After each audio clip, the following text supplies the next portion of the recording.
feedback form we already had. Flip chart. A flip chart. A collective flip chart is documentation. Sticky notes. Sticky notes. Nice. It's another collected documentation. Pardon? Banners. Banners. Okay. Yeah. Here is some evidence. Oh, tree. But I could also take a picture of the tree, or I could make a report using what's here. All documentation. Yeah? بس أنا الوحيد اللي عندي أفكار مش عارف. بس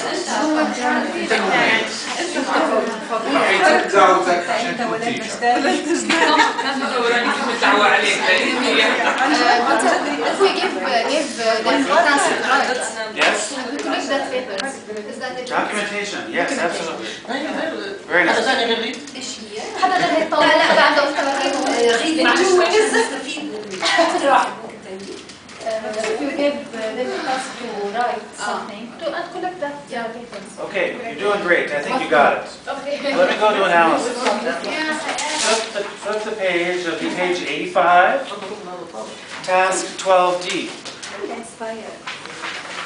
Page 85, task 12D. So here now, you've got documentation.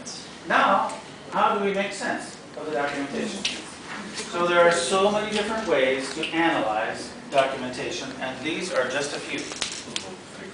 One way is frequency. Count the number of times something occurs, like the number of times they apply what they learned, or changed their habits, or shared their procrastination, the reasons why they procrastinate, or let go of the things that hold them back from positive thinking. Frequency, the number of times something happens. Trends. Trends toward a similar score, rating or test results among the learners. So the percentage of community members serving green vegetables to their kids twice a week. The rating score for feedback forms has gone from 6 to 8. Trends. A standard comparison. How well the work compares to a set standard of quality. So here's one, for example, actual sales versus target in the last 5 years average. That's very sort of business oriented. So you might be saying, I want to reach a set standard. In this case, we want your designs to reach a set standard of applying and using the principles and practices of dialogue education. We're looking for learning styles. We're looking for multiple intelligences. We're looking for strong ABOs. We set a standard, and so we can compare against the standard. Participation comparison. So the number of learners who participated versus those who didn't. So we've got 16 people in the room. How many will successfully become certified dialogue education practitioners? Percentage. Let's say 14 out of 16, 12 out of 16, 100%, 80%, 60%. Percentages of compliance. Yes, percentage of compliance. Completion comparison. The number who completed a task versus those who didn't. Pre-post comparison. So this is that pre-test, post-test. Compare the numbers, the learners before compared to the numbers after. Content description. Describe the makeup of a learner's work. So that could be, how complete the action plans are. Self-assessment or a participatory evaluation. The learner describes their changes and offers evidence to support their conclusions. So that would be through a survey or a self-assessment process or even a focus group.